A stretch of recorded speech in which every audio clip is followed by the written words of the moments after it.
আগামী বিসিএসে আবেদন শুরুর আগেই সরকারি চাকরিতে আবেদনের বয়সসীমা ৩৫ করতে হবে।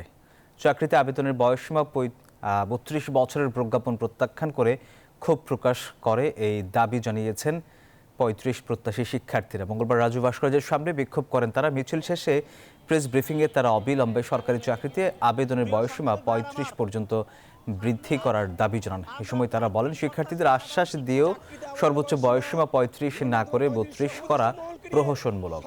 এ সময় দাবি আদায়ে রাজপথে থাকার হুঁশিয়ারি দিয়ে তারা বলেন, দাবি না মানলে আবারও রাজপথে নেমে আসবেন তারা।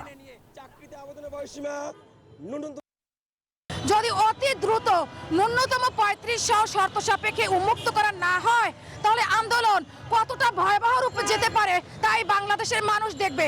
আমাদের সাথে আবারও বসে উনি আমাদের কথা শুনে ৩৫ করে দেবে। অন্যথায় আমরা রাজপথে আছি, রাজপথ থেকে যাব না। খুব কম সময়ের মধ্যে আপনারা দাবিটি বাস্তবায়ন করে না নেন, তাহলে আমরা কিন্তু কঠোর আন্দোলনে যেতে বাধ্য হব।